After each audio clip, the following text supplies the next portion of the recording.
Hey everyone, it's Bob. Welcome back to Elevate Your AIQ. Today I'm thrilled to have Adam Jackson, co-founder and CEO of Braintrust, joining me. Adam is a serial entrepreneur with a proven track record of building successful tech-driven marketplaces, from local shopping networks to telemedicine to Braintrust's talent marketplace, which is its core platform. Adam and I will dive into how Braintrust's newest capability, AI Recruiter or AIR, leverages trustworthy AI to streamline recruiting and talent acquisition, ensuring your skills-based hiring is efficient, fair, and scalable. AI interviewing is a hot topic, with some thinking it isn't human-centric to not talk to a human recruiter, but the candidate feedback speaks for itself, and if the alternative is getting ghosted and disrespected, which would you choose? If done right, I think this gives every real candidate a shot at presenting themselves beyond the resume. Thanks for joining us. Enjoy Adam's insights that will help you shape the future of talent and work. Hello, everyone. Welcome back to Elevate Your AIQ. I'm your host, Pulver. With me today, I have the pleasure of speaking with Mr. Adam Jackson from Braintrust. How you doing today, Adam? Hey, I'm doing well, Bob. Thanks for having me. Absolutely. Thanks for being here. And just to kick things off, I thought just give things over to you to just give an introduction about your background, your entrepreneurial journey, and what you're working on. Yeah, you bet. So I studied computer science at Vanderbilt, software engineer by training. Moved out here to the Bay Area right out of school. I've started 4 venture-backed startups, co-founded a hedge fund, and then I've done a lot of angel investing. So Braintrust is my 4th venture-backed firm. My career through line is sort of internet-enabled marketplaces is where I started. So my first one was a local shopping network called Market Square, which was allowed people to search online for local products, which was a novel thing in 2004. I Right. started it. Right. That was acquired by Intuit. I worked on the QuickBooks team as a product manager for a while. Started my second company, Driver's Side, which is a internet-enabled marketplace connecting car owners with car mechanics that had ample kind of space in their service bays. Grew that into a national marketplace acquired by Advance Auto Parts, which is a big retail chain for auto parts. Sure. Spent some time there. Then in 2012, started my third company, Doctor on Demand, which is a large video telemedicine service. I co-founded that with Dr. Phil McGraw from TV, his son Jay, and I was CEO there for 4 years. We then merged it with another enterprise healthcare company. It's now called Included Health. Hopefully we'll go public someday. And then started Braintrust back in late 2018 started out life as a tech jobs marketplace, a more efficient way for software engineers, product managers, designers, security professionals to find contract or full-time work. And then we grew quickly through 20 and 21 when there was a huge demand for tech talent. And then as sort of the enterprise recession set in and all these hiring freezes kind of kicked in and interest rates spiked and the economy kind of pulled back, that marketplace stopped growing as quickly as we would have liked. And so we started building AI automation tools to make the marketplace more automated, and ended up through a lot of experimenting and building products, built a full end-to-end AI recruiting system called Braintrust AIR, AI Recruiter, which will write a job description for you, tailored to your company, post it. You get 1,000 applicants. It'll look at each one and determine which ones could be qualified for this role. So it'll narrow it down to say 100. And then it'll then actually reach out and do a live video interview with each of those 100 folks. Pure skill assessment. It's LLM powered. So it goes pretty deep on people's experience and problem solving techniques and everything that's required for the role. It'll generate a score for them and then hand the recruiting manager back, the top score, you have top 8, 10 or whatever. And then the hiring manager can take those 10 and just have 9 or 10 conversations instead of 100. So we now sell that as a standalone product, not just for engineers. It'll work for any role. We do nurses and substitute teachers and Uber drivers and still software engineers and accountants and you name it. So that's kind of where we are now. Wow. So that's quite a journey. And yeah, I'm familiar with a bunch of those names back in the day. And yeah, we've got advanced auto ports here. I know I've seen the ads, but I know it. I had to just find a friend with a similar vehicle who I trusted to tell me what mechanic to go to because I had no clue. So I'm not sure where your software was for me a couple of years ago, but nonetheless, I think I'm in good hands now. one of the questions I had for you was, well, first of all, congrats on all your success. I've seen the demo of Brain Trust Air myself recently, and I was pretty impressed. This is a pretty hot area that you're in right now, and I know we're gonna go down that rabbit hole in this conversation. But I did notice, just interesting timing, that MoonHub just got acquired by Salesforce today, or at least it was announced today. And I had thought of them as, I guess, one of your competitors. I don't know if you think of them as one of your competitors, but I thought of them as one of your competitors who's now sort of off the market, as it were. So I guess that's good for you, but it Well, also shows yeah, like demand we'll see and what Salesforce does with it. yeah, exactly. Well, yeah, I'm sure they're going to bake it into Agent Force and try to do all kinds of things, probably beyond talent. But certainly when I think about innovation in this particular space and being able to sort of not eliminate humans, but sort of increase both the efficiency and effectiveness of recruiting teams.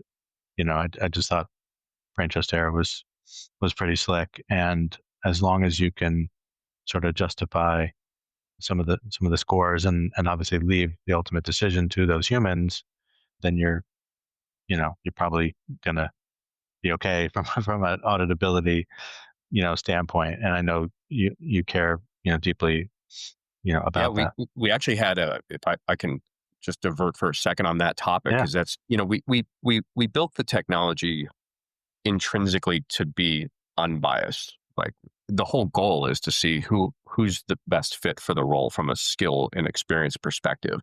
And so it was sort of obvious to us that it wouldn't be biased, but then we're like, that'd be good to prove it, right? So we actually had a third party firm come in and run a bunch of interviews, a bunch of candidates that have identical skills and experience, but different demographic information.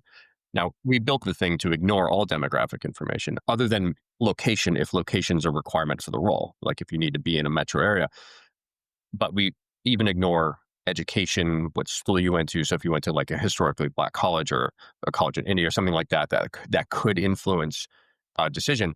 And we, this auditor ran it through, and everyone scored exactly the same, regardless of demographics. So we have that now as a third party proof that we're built as fair as possible.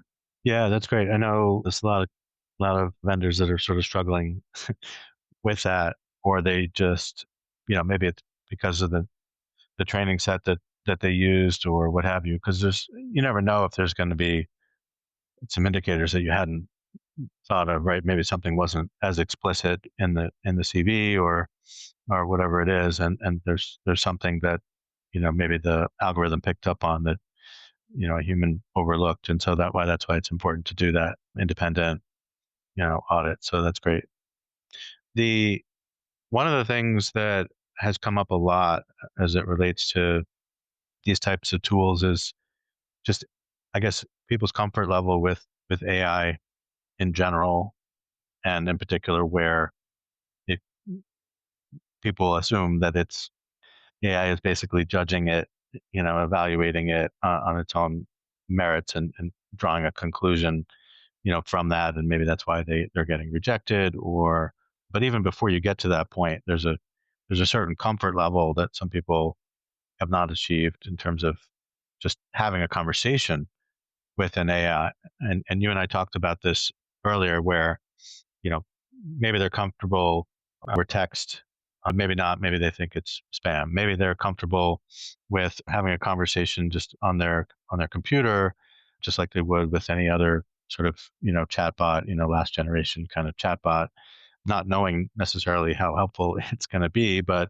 nonetheless, maybe they've grown accustomed to that type of interaction. And then you have maybe an avatar based interaction that some people, depending on how good and realistic that avatar is, people may have a different comfort level with that as well. So I just thought you could sort of talk a little bit about your experience as you were, building and testing and now in production, Brain Trust Air, and some of the feedback that you're getting from candidates.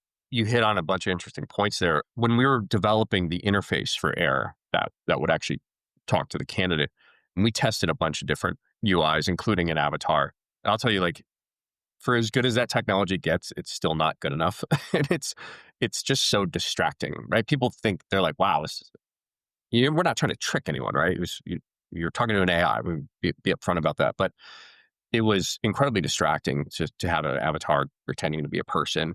And so we landed on just sort of a waveform that kind of moves with the voice. And then the text of the conversation comes out as it's being spoken, which actually is really helpful if you are hard of hearing or maybe English is your second language. So it's just easier to read and hear something. Even myself, I found it's a much more, it's an experience that lets you focus less on the dynamics of the conversation and more on the substance.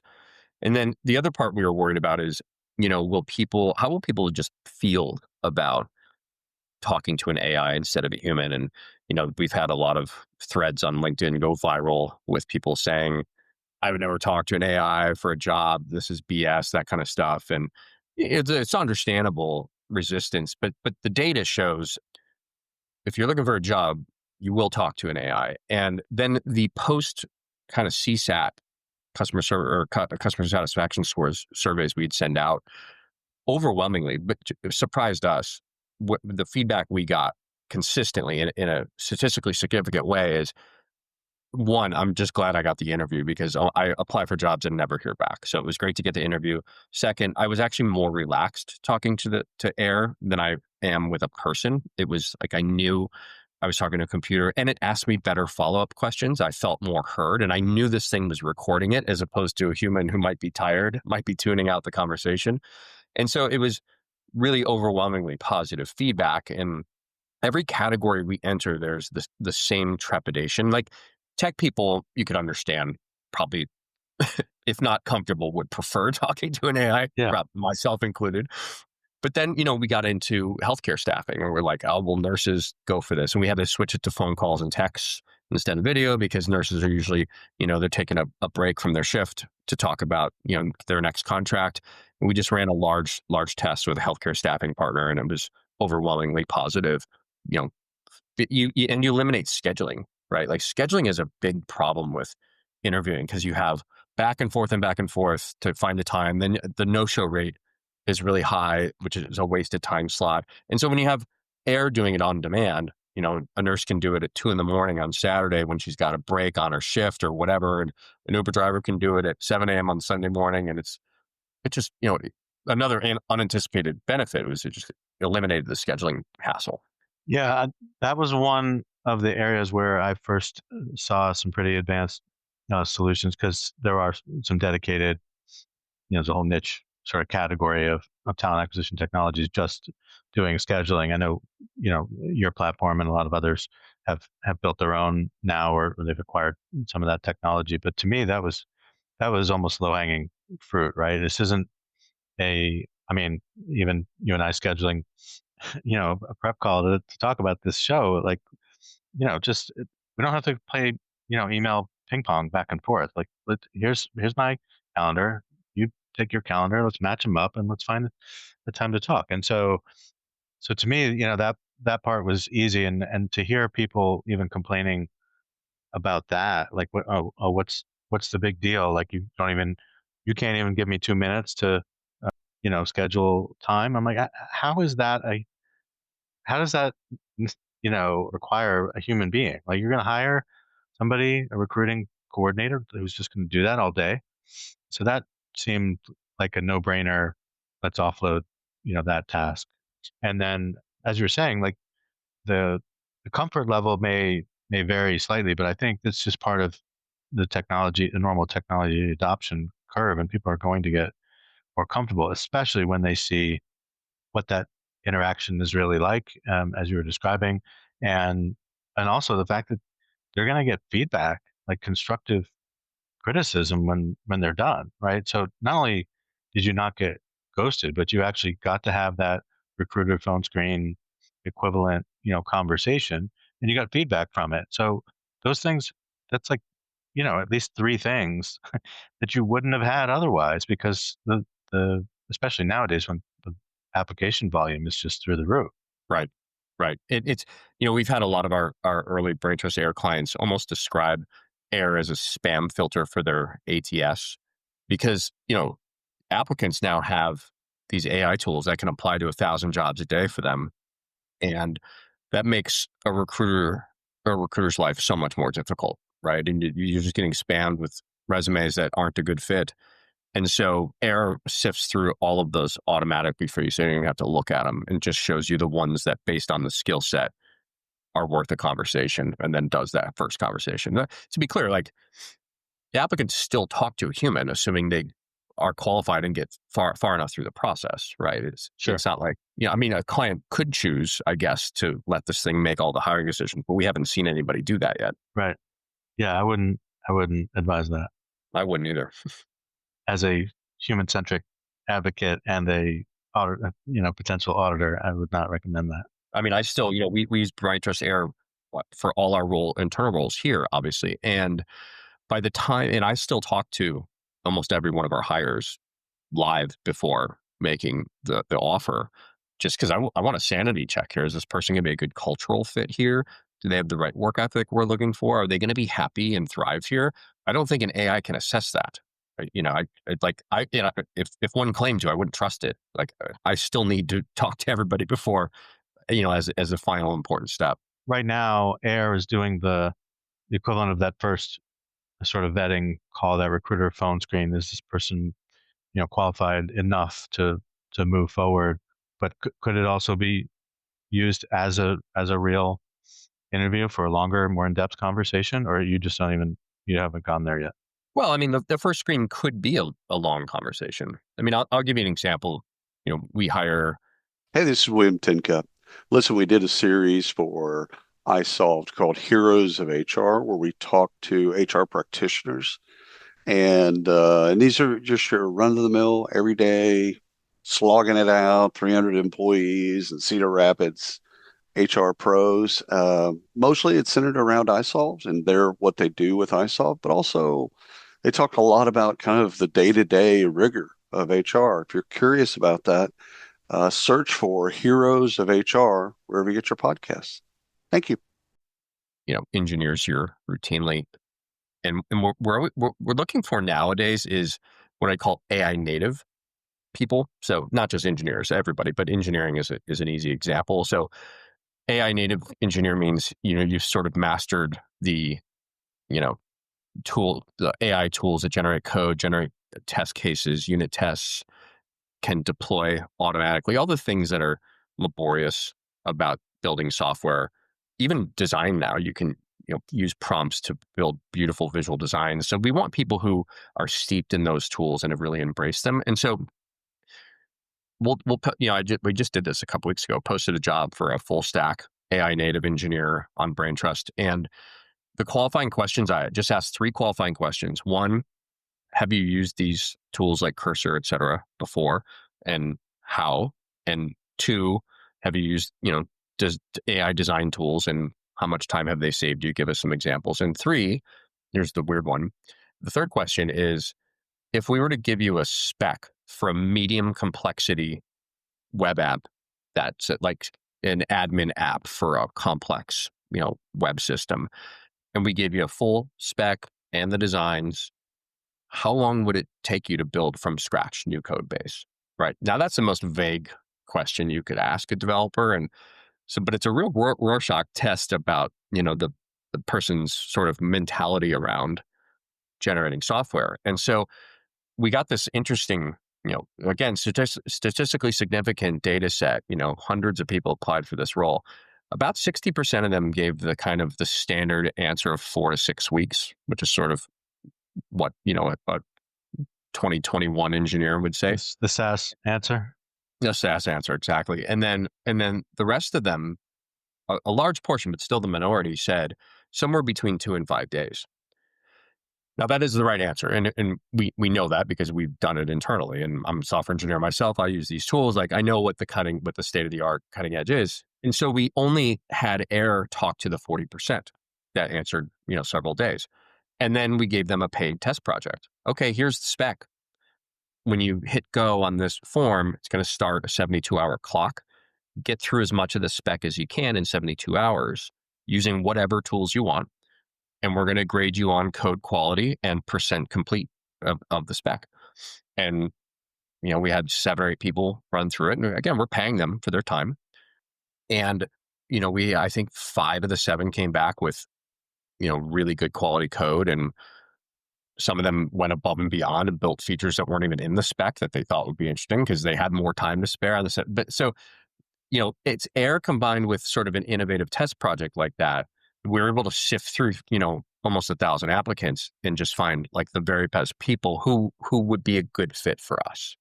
And then you leave it to your team to figure out, culture add and some of the other less tangible. And there's still still several rounds of human interviews after all that.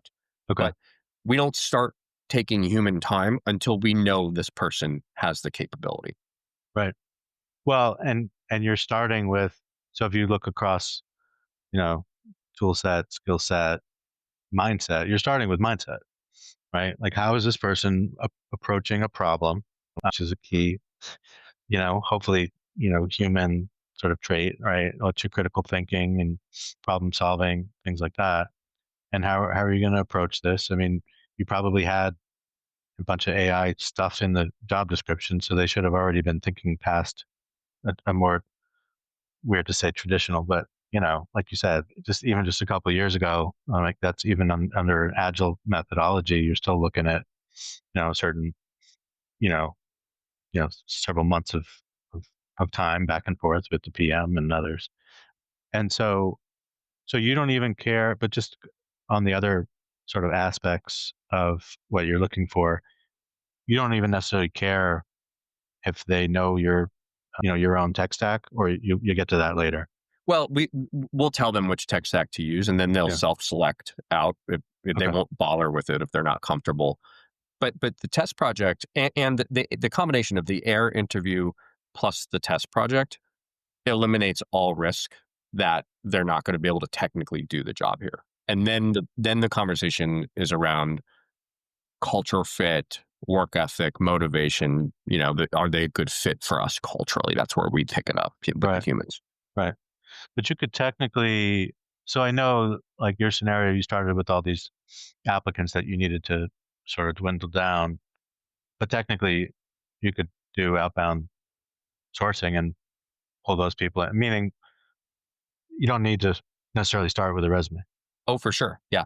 So in where we support our healthcare staffing firm clients, there's a nurse shortage. There's a shortage of almost all types of healthcare providers right now. So it's the opposite of tech, where tech there's more supply than demand. In healthcare, it's the opposite. And so we have a version of AIR that will outbound to a list of people you've worked with before. It'll text them and say, "Hey, we have an opportunity for you. Would you like to talk about it for 10 minutes?" And if they respond, yeah, any kind of affirmative, we'll call them. And then the AIR will talk to them on the phone for 10 minutes and just rattle through the list of requirements. And, are you certified here? Do you have this kind of experience? Blah, blah, blah. And then it just hands back to the human recruiters. Okay, here's the 10 people that are ready to go. Just moving back away from healthcare for a second, just for the technical talent. I mean, you've already got, community of folks within the Braintrust platform, right? Just a small little cohort. So yeah, I mean, so you could technically be running those people through and just doing outbound sourcing within your own, platform. Like, hey, I don't know if you guys are available, but I got some killer, roles, coming up, and just if you got 15 minutes, just talk to AIR, and we'll get things moving. That's exactly what happens. So when you post a job on Braintrust, it'll automatically scan all 1.7 million people and pick, I think it's 100 or so that are almost certainly going to be a good fit. And it'll ping them and say, "Is this interesting to you?" And then within 24 hours, the thing has had dozens of conversations for you. This is really refreshing to hear this, Adam, because I don't know if I mentioned to you, I thought I had a profile on Braintrust, although I'm not like a technical person necessarily, maybe more on the product side, but I've got profiles on probably at least 8 different like freelance platforms. And if I don't explicitly go to that platform, log in, and then search, there's nothing that just comes to me like in a, like having a automated, recruiter, come to me, even though I'm right there. You've got a comprehensive, profile of me. It may not be completely updated, but I'm here, and you're putting all the onus on the job seeker to go out and figure this out and jump around or whatever. So it's like I said, it's pretty refreshing that you could join a platform like that, and the opportunities will come to you. It's not, you don't have to necessarily sign up for one of these mass supply tools and just spray and pray. That's right. Yeah, it's all about reducing friction, right? Our job is to create that match as quickly as possible with as little effort on both sides. Yeah, awesome. Just going back to the skills, I mean, you guys are seeing, sounds like not just technical talent, but talent in all kinds of other domains. And I guess I was just wondering what you think about some of these statements from some of these, tech, let's call them tech bros, just these tech CEOs, the head of Anthropic, Shopify, Klarna, all these guys that are just going all in with some of the technology, changing, requirements for what they look for in candidates. I mean, how do you think about in general where things are going with the job market and the in demand skills? Because I guess I asked that for, there's that AI native kind of lens that you look through, which I think is really important, and that's just only gonna grow. But also, how does that sort of bleed over to the durable, human skills to sort of make you really stand out overall? Yeah, so I don't disagree with any of the statements the public tech bros have made. That's definitely where things are going. The smartest thing any knowledge worker could do right now, not just tech people. If you make your living in front of a computer, you need to pay attention closely to this, is become expert on all of the tools available. So, if you're a chief of staff, you need to be expert on, AI scheduling tools, AI note takers, everything a chief of staff does. If you're an HR leader, you should be thinking about, look, your job is to manage the most valuable resources in the organization, which are the people, and those people need to be AI native. So you need to know what that means, and you're going to end up managing agents alongside those people. That ship has sailed. It's business we're in, right? And so understanding, and the damn tech changes every month, right? So you really have to lean into it. You have to really pay attention to it and use it and play with it and experiment with it.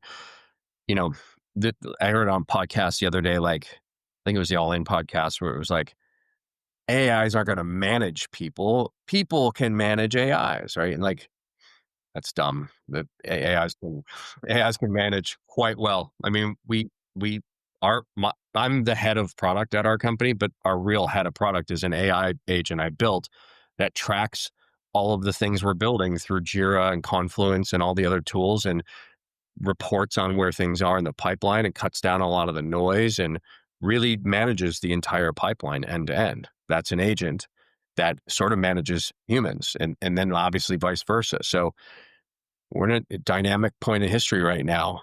And, a great HR leader is going to, understand how humans and agents are going to work together.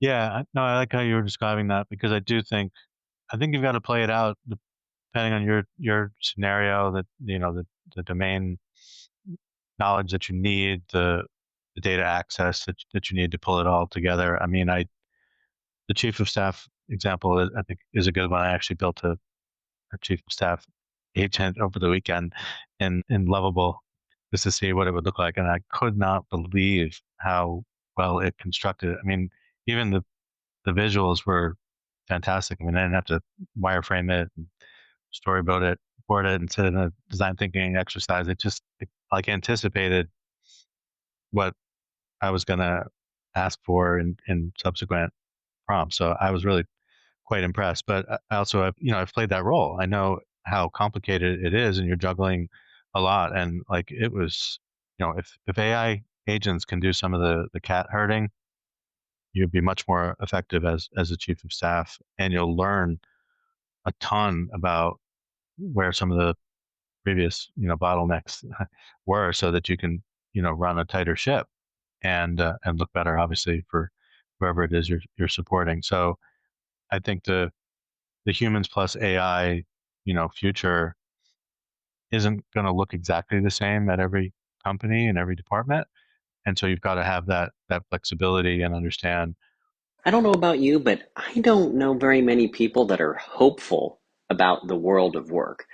And I'd like to change that. My name's Marcus Mossberger, and I started the Hope at Work podcast, where you'll find two things. Number one, really interesting guests. And number two, innovative ideas about the future of work. Check it out.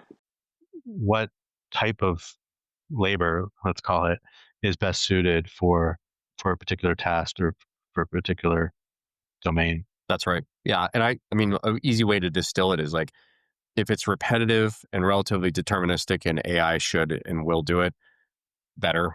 If it requires judgment and it's important, and AI should have a human in the loop overseeing it. For sure. And I think that's especially true in talent, right? Anytime you're talking 100%. about, decisions about people and their lives and livelihoods, we need to be, sensitive to that. So yeah, so I'm glad to hear you guys are on top of that, because I do feel like, just, to give you a little kudos here, like coming from other, domains that may not be immediately obvious to a lot of people. And I just see, unfortunately, I see, even as of like, a week ago, I see a lot of shiny objects, right? Where people are just not being careful. They understand, where the market is right now, and they're trying to secure some investment, or, strike while the iron's hot, as it were. And they're just not being careful. It's one thing to just tell your buyers to, be responsible and make sure there's a human in the loop. It's another to actually be responsible by design and have your developers thinking about these things from the onset. And as you're conceiving of some of these ideas and thinking about how these scores, stack ranking, all these other sort of judgments are sort of codified into an algorithm, what what that means, not just now, but as the algorithms may have some model drift, or it gets trained through reinforcement learning with your buyers data and things like that. These are things you need to anticipate.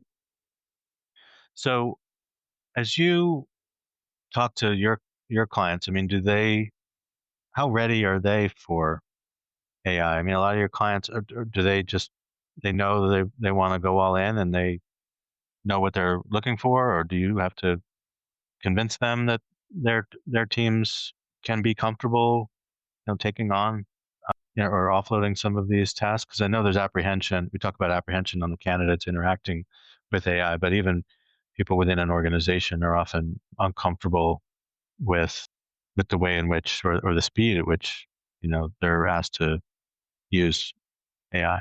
Yeah, I think there is a lot of well-deserved healthy skepticism around this, because there is a lot of smoke and mirrors in this business, just based on how quickly it's unfolding and how something wrapping Chat GPT can look like it actually does something, but when the metal hits the, it's when you really have to actually do the job, it fails. There's a lot of startups we've seen do that.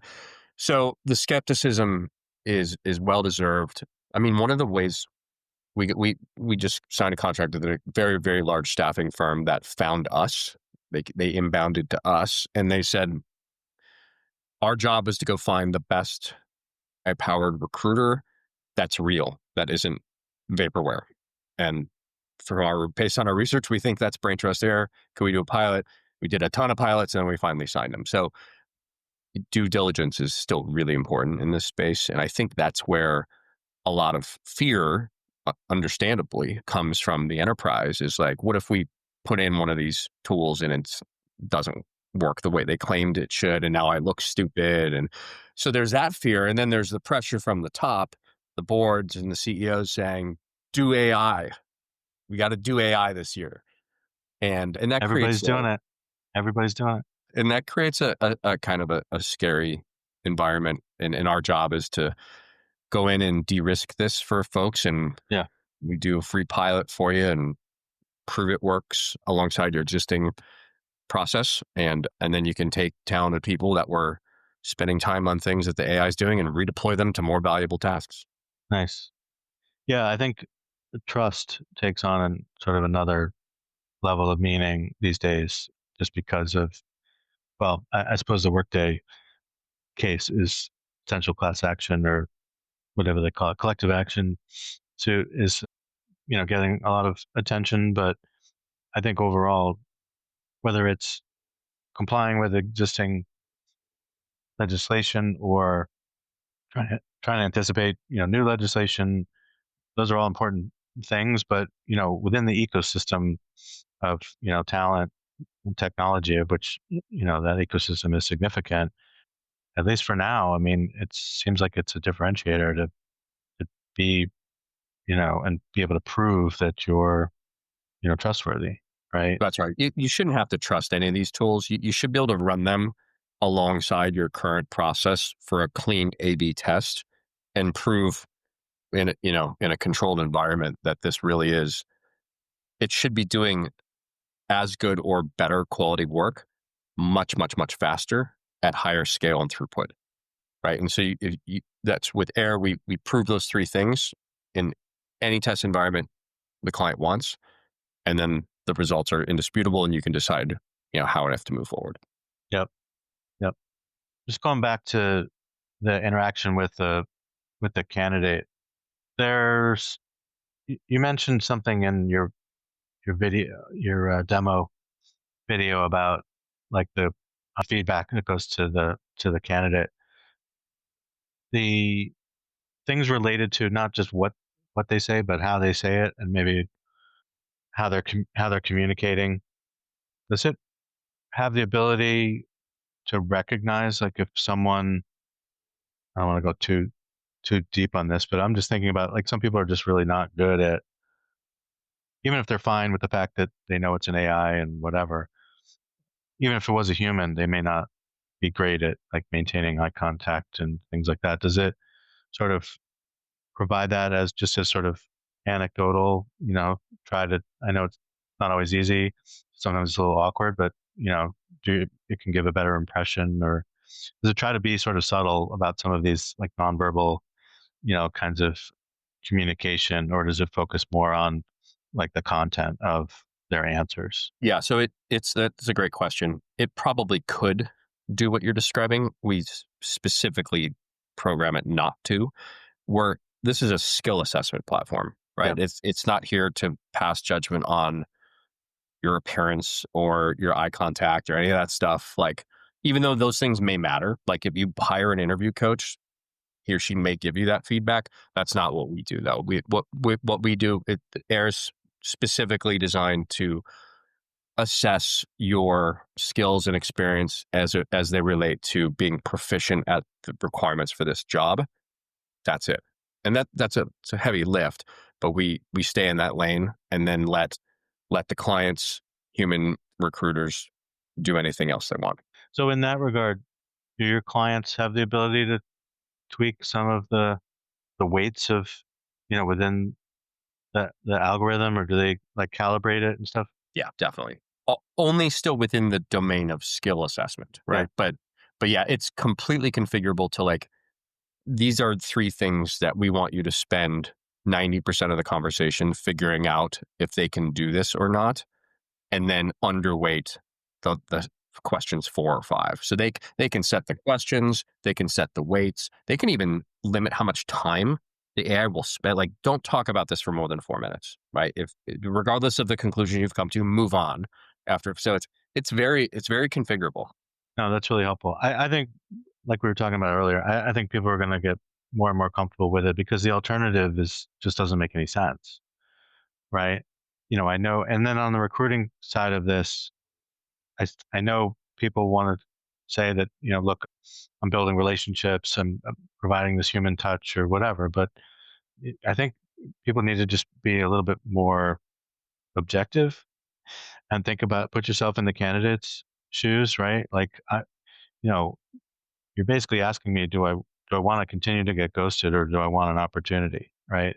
I also think if you give them an AI to talk to, you're also mitigating some of the candidate fraud, right? Because if they don't want to do that, if they do sort of bail out of the process, then they weren't that interested, or maybe they weren't even a real candidate. So I know that's not the point of all of this, but I feel like it's a pretty important added benefit.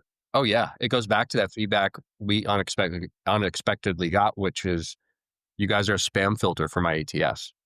Right? I mean, the fake applicants, people who are taking an interview for somebody else. All this fraud. There's tons of fraud there. We help cut through a lot of that. Yeah, no, really, really interesting. So, I mean, you're a technology guy. I mean, are there any things that you see going on with generative AI that you find particularly, compelling or scary? Well, scary depends where you sit, I guess. But the reasoning models combined with deep research are insanely compelling. Anthropic is phenomenal here. OpenAI is phenomenal. Gemini is very, very good. And the competition between those three is creating dramatic benefit for the economy, the business world. We start many conversations that we would have called an expert for, like an accountant or an attorney or whatever. We start them with O3 deep reasoning. We'll go out on the web and think through things, and it's a tremendous time and money saver for us. Everybody should be using these deep research reasoning models for everything, really, before you move on to it. Doesn't, I don't let it make the decision, but I get extremely educated on the topic before I then go out and consult an expert in the field. So to me, that's incredibly exciting. Scary if you're one of these experts that look, it's again, it's just a forcing function for the experts to just become more savvy at using these tools, right? And so I just think I empathize though with people who aren't very excited about this technology. Like this is changing the world way faster than any other paradigm shift we've ever seen or read about. Industrial revolution, information revolution, blah blah blah. So yeah, it's two sides of that coin, I guess. Yeah, well, I mean, that's part of why I always push for responsible innovation, and I try to play both sides, right? I try to understand where people are coming from, especially the folks who are already starting to fall behind, in my opinion, right? Like if you're in that 60%, you think you're a hotshot engineer, and then you say, "Oh yeah, that's an interesting project. Give me 6 weeks." Like, wrong. Like, so I think, and then you think about all the people that aren't technically, savvy, all the, students, parents, teachers, whatever. It's this is massive adjustment, and it means you need to not only focus on other skills, but you need to figure out what new skills you need to continuously learn. So it goes back to what we talked about earlier and what you're looking for right up front, which is the mindset shift. And so we've got to get people over that hurdle. And some of that goes back to the hopefully remaining, human skill of storytelling, right? Like let's play this out. Let's play these scenarios. Oh, you want to major in, whatever? Let's play that out. Because you're going to graduate. My daughter's going to graduate college in 2030, right? I have no idea what jobs are going to be there in 2030, but I know she shouldn't go think that she's just going to go get a, junior role at McKinsey. Right. Right. There may not even be senior roles at McKinsey to be had by them. Right. So these are scary thoughts, right? Like when in prior revolutions with different types of automation and robotics, it was more, sort of blue collar manufacturing roles or whatever. And now it's this knowledge work, all these, highly paid, specialists across, healthcare and, tech and, research, market research and management consulting and all these places where your knowledge was your power and what they were paying you for. And now that's at people's fingertips to your point. I mean, my last full-time role was doing market research in the talent space, and ChatGPT had just come out. And I'm like, oh, this doesn't bode well for this industry at all. Right. So, yeah. So I feel like every department could shrink like 80%. So are you going to you're going to get yourself to that top, quintile or quartile of the career that you say you love? Well, you got work to do. Yeah, 100% right. Yeah, and I have all the empathy in the world for people in every field having to think through this. It's a lot of change. Yeah, for sure. Adam, any other words of wisdom for those laggards out there, or anything else you want to mention before we wrap up? Oh, I think we hit all the juicy topics here, Bob. I appreciate the conversation. Yeah. No, it's really interesting goings on, and I do empathize with a lot of people who are really trying to figure out what is that path forward for me, and certainly it starts with getting comfortable with using AI to your advantage. So I hope people heed that advice, as I say on almost every episode. But no, I really appreciate your time, Adam, and congrats on Braintrust and Braintrust Air. I think it's a fantastic solution, and you're just going to get more and more candidates out there comfortable with that type of interaction and gateway to new opportunities. So thank you again. Likewise, it was great to talk to you, Bob. Appreciate it. Well, thanks everyone for listening. We will see you next time.